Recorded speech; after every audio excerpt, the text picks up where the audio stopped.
소니는 완벽한 레전드야. 난 토트넘 팬들과 다른 팬들로부터 이렇게 널리 사랑받는 토트넘 선수를 본 적이 없어. 내 친구는 첼시 팬이고 토트넘의 모든 것을 싫어하지만 손흥민은 좋아해. 그게 그의 캐릭터야.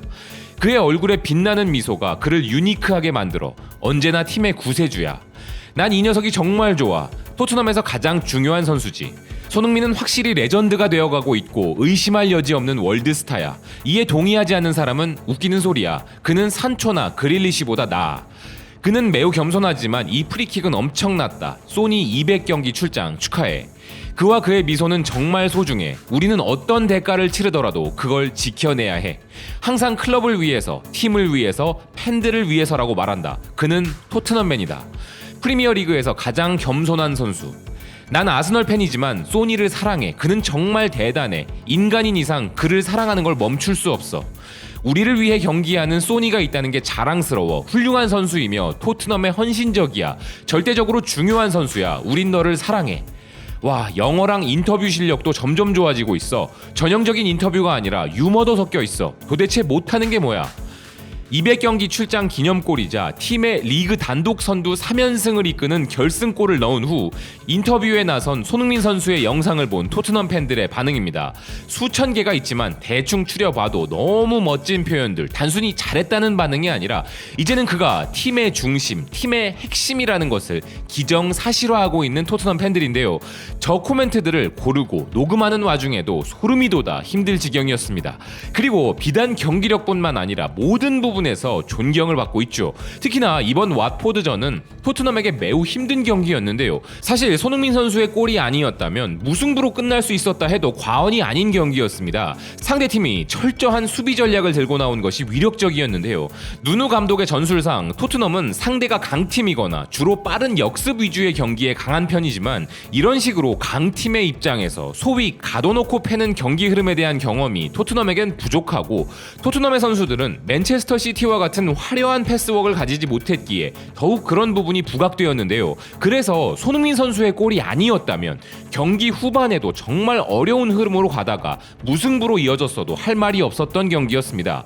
그나마 다행인 것은 원래 이런 식으로 흘러가다가 수비 실수 등을 비롯 기습골에 무너져 내리던 무리뉴의 토트넘과는 달리 누누 감독 하에 토트넘 선수들은 정신줄을 덜 놓고 있었기에 단독 선두로 올라서는 승리를 잡아낼 수 있었는데요.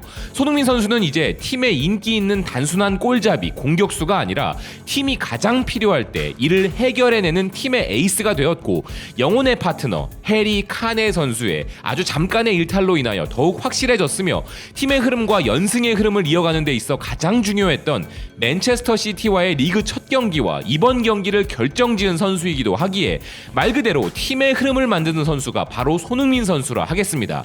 현지 언론들 역시 토트넘의 승리 기사 헤드라인에 손흥민 선수의 이름을 빼놓지 않고 있는데요.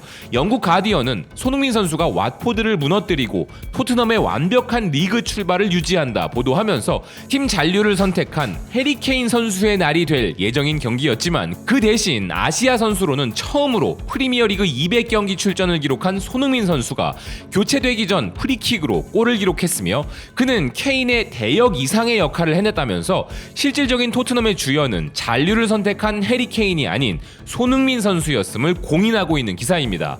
NBC 스포츠 또한 토트넘과 왓포드의 경기에서 손흥민 선수가 토트넘을 완벽하게 선두에서 지켜냈다 보도했고 만약 토트넘이 우승 후보들을 제치고 리그 탑4에 오른다면 8월 한 달간 손흥민 선수가 보여준 활약에 수많은 허그와 하이파이브가 뒤따라야 한다며 손흥민 선수가 이끌고 있는 토트넘의 완벽한 흐름을 조명했습니다.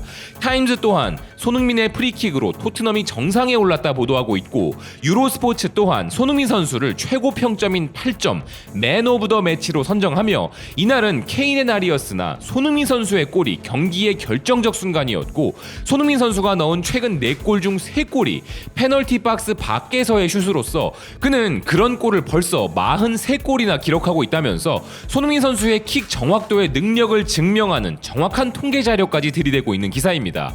이번 왓포드전과 손흥민 선수에 대해 일본 네티즌들은 손흥민은 이미 역대 최고의 아시아 선수잖아. 이렇게 매년마다 많은 골을 결정할 수 있는 선수는 없어. 다만 토트넘 선수층이 얇아서 무리할까 걱정이지. 이제 토트넘은 위대한 팀이 되었구나. 손흥민은 벌써 2득점인가? 대단한데? 아직 아스널 선수들은 한 골도 못 넣었으니까 손흥민에게 득점 방법을 지도받아야 할 것 같다. 저런 위치에서 가장 효과적인 코스, 수비수의 자책골도 나올 수 있고 골키퍼가 처리하기 어려운 공, 골키퍼가 끝까지 움직이지 못했다. 이건 손흥민의 연습의 산물이구나. 이제 아시아 넘버원이란 말도 무례하다. 바로 월드클래스다. 손흥민의 결정력은 비정상적이다. 절대적인 존재가 되었으면 좋겠다.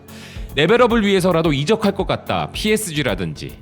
이런 스트라이커가 일본에도 있었으면 좋겠다 라는 등으로 그들 입장에서도 혐한을 하기에는 너무 큰 존재감을 가진 손흥민 선수이다 보니 인정할 수밖에 없다는 반응을 보이고 있는데요. 이 시각 대한민국 선수임에도 일본인들의 관심 집중 대상으로 떠오른 또 다른 선수가 있죠. 압도적인 능력으로 인정받는 손흥민 선수와는 조금 다른 이유로 주목받는 선수, 바로 대한민국의 황소 황희찬 선수입니다. 아시다시피 황희찬 선수의 영국 프리미어리그 울버햄튼으로의 임대 이적이 확정되면서 또 한 명의 코리안 프리미어리거의 탄생에 일본은 물론 주요 외신들도 주목하고 있는데요. 일본 네티즌들은 레드불 스쿨의 보증은 크다. 한국인들은 프리미어리그에서 싸우니까 굉장하지. 일본에서도 나오지 않을까.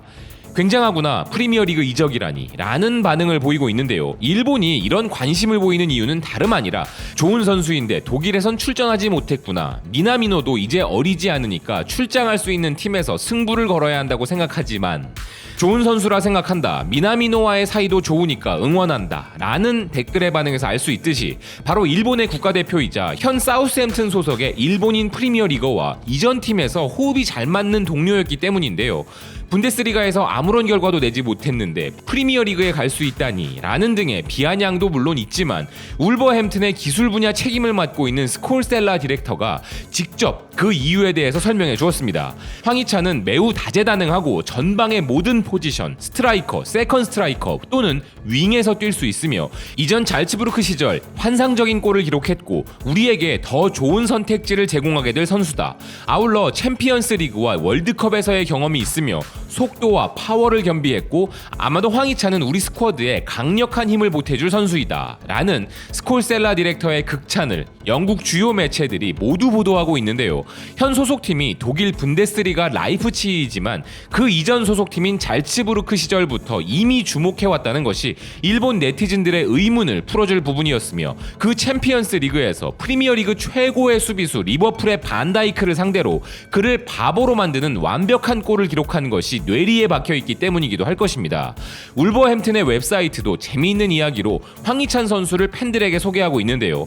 오스트리아, 독일, 그리고 챔피언스 리그와 유로파 리그 등에서 빛을 발했던 선수인 황희찬은 그의 성이 황이기에 한국어로 황소라는 별명을 얻게 되었다면서 그의 공격적인 스타일만 그러한 것이 아니라 이전 팀의 레드불 캐릭터도 황소였기에 계속 황희찬 선수는 황소와 엮인다며 이제 황희찬은 울버햄튼의 금색과 검은색의 또 다른 황소가 되었다고 재미있게 설명을 제공하는 울버햄튼의 웹사이트입니다.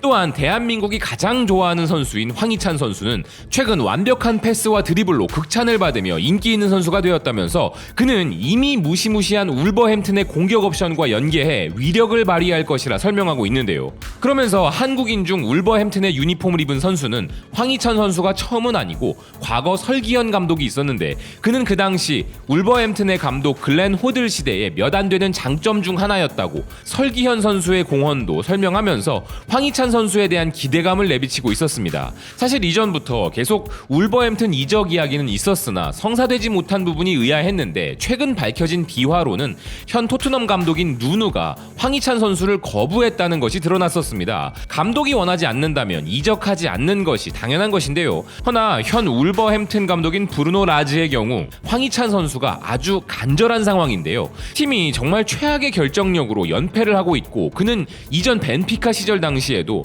4-3-3 전형을 변형한 4-4-2 전술로 2명의 공격수를 두는 전술을 선호했는데 그 2명의 공격수 중 1명으로 황희찬 선수를 염두에 둔 것이기 때문에 누누 감독과는 달리 황희찬 선수를 원할 수밖에 없는 라즈 감독입니다. 엄청난 역습을 이끌 윙어들이나 주전 스트라이커는 있어도 특히 황희찬 선수와 같이 투톱 전술에서 빛을 발하는 스타일의 선수가 울버햄튼에는 없기 때문에 모두에게 이로운 이적이 경기를 할 수 있는데요. 여기에 황희찬 선수는 3톱 전술에서도 충분히 좋은 경기력을 보일 수 있기에 기대감을 더하는 것입니다. 즉 감독이 원하는 투톱 전술, 말 그대로 팀의 전술을 바꿔줄 황희찬 선수인 것이죠. 무엇보다 몇 년 전부터 대가 끊겼었던 프리미어리그에서의 코리안 더비를 이제 다시 볼 수 있다는 것이 더없이 행복한 부분인데요. 2022년 2월 13일 일요일이 바로 그날입니다. 아무쪼록 두 선수 모두 그때까지 맹활약하며 부상 없는 최상의 컨디션으로 코리안 더비가 꼭 이루어지길 바라는 바입니다. 이제 주말이 더 즐거워질 것 같습니다. 시청해주셔서 고맙습니다. 또 뵙겠습니다.